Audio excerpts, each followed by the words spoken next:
Hi friends, welcome back to my YouTube channel. ఈరోజైతే మనం crispy బెండకాయ ఫ్రై ఎలా చేసుకోవాలో చూద్దాం. మనం చిన్న చిన్న ముక్కలుగా ఇలా కట్ చేసుకుని ఉంచుకోవాలి. దాంట్లో మనం అల్లం వెల్లుల్లి పేస్ట్, ఉప్పు, కారం, పసుపు, ధనియాల పొడి, బియ్యం పిండి 3 చెంచాలు, శనగపిండి 1 చెంచా, కార్న్ఫ్లోర్ 1 చెంచా వేసుకుని మనం ఇలా కలుపుకొని ఒక 10 to 15 minutes అలా సైడ్కి ఉంచేయాలి. ఉంచిన తర్వాత మనం ఇలా కడాయి పెట్టుకుని దాంట్లో నూనె కాగేంత వరకు ఉంచుకొని దాంట్లో మనం ఇలా బెండకాయ ముక్కల్ని వేసుకోవాలి ఫ్రెండ్స్. వేసుకున్న తర్వాత ఖచ్చితంగా మనం ఆ బెండకాయ ముక్కల్ని ఒక రోజు ముందు కట్ చేసుకొని ఉంచుకోవాలి. ఉంచుకుంటే దానికి శనగపిండి గట్ట అన్నీ బాగా అబ్జర్వ్ చేసుకుంటాయి.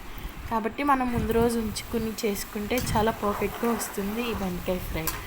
ఇప్పుడు మనం ఇలా గోల్డెన్ బ్రౌన్ వచ్చేంత వరకు ఫ్రై చేసుకోవాలి.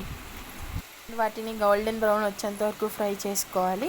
అండ్ మీ గ్యాప్లో మీరు ఈ ఛానల్ని ఫస్ట్ టైం చూస్తుంటే please like, share, comment and subscribe to this channel. And ఈ వంట చేసిన తర్వాత మీకు ఎలా వచ్చిందో కమెంట్ బిలో.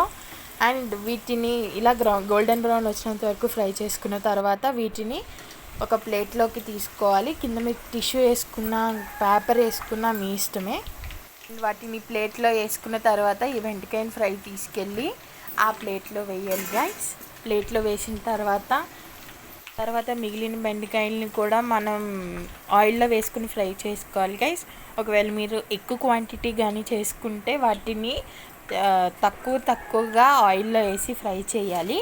ఒకవేళ మీరు ఎక్కువ క్వాంటిటీ వేసినా సరే అవి బాగా ఫ్రై అవ్వకుండా లోపల నుంచి పచ్చిగా ఉండిపోతాయి. అప్పుడు మీరు చేసిన ఫ్రై ఏదైతే ఉందో అది టేస్టీగా ఉండదు. సో మీరు తక్కువ క్వాంటిటీ వేసుకుంటూ ఇలా ప్రిపేర్ చేసుకోవాలి. అండ్ మనం దాంట్లో వేరుశనగుళ్ళు వేసుకోవచ్చు గైస్. మనం మీడియం ఫ్లేమ్లో మనం వాటిని వేగించుకోవాలి, లేదంటే వాటిలో పచ్చి ఉండిపోతుంది. అప్పుడు మన ఫ్రై వాటికి టేస్ట్ రాదు. సో అందుకని చెప్పి మనం మీడియం ఫ్లేమ్లో మాత్రమే వేగించుకోవాలి. దాన్ని నెక్స్ట్ మనం నెక్స్ట్ అయితే జీడిపప్పుని వేయించుకోవాలి. అది మనం మీడియం ఫ్లేమ్లో పెట్టి వేయించుకుంటే చాలా బాగా వేగుతుంది. దాని లోపల పచ్చి ఉండదు. మనం కావాలంటే వేసుకోవచ్చు, లేదంటే లేదు, మన ఇష్టం. మా ఇంట్లో తింటారు కాబట్టి మేము వేసుకుంటున్నాం.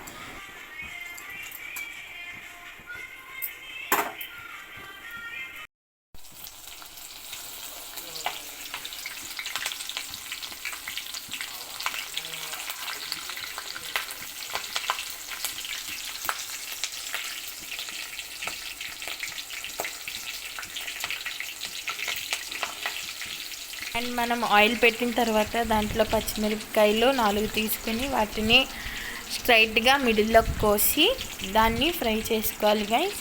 ఫ్రై చేసుకుని మనం ఫ్రైలో వేసుకోవాలి. అండ్ మనమైతే దీంట్లో కరివేపాకు వేసి వాటిని క్రిస్పీగా ఫ్రై చేసి దాంట్లో వేసుకోవాలి. వేసుకుంటే దాని టేస్ట్ వేరే లెవెల్ ఉంటుంది గైస్. అండ్ ఇది ఒక్కసారి ప్రిపేర్ అయిన తర్వాత దీంట్లో మనం 2 స్పూన్స్ కారం, కొద్దిగా సాల్ట్ వేసుకోవాలి. సాల్ట్ ఏమో మనం కొద్దిగా చూసుకొని వేసుకోవాలి, ఎందుకంటే మనం మిక్చర్లో సాల్ట్ వేసుకున్నాం కాబట్టి ఇప్పుడు చాలా తక్కువ సాల్ట్ వేసుకోవాలి, లేదంటే మనకి సాల్టీగా అనిపిస్తుంది. ఇప్పుడు మనకి క్రిస్పీ బెండకాయ ఫ్రై రెడీ.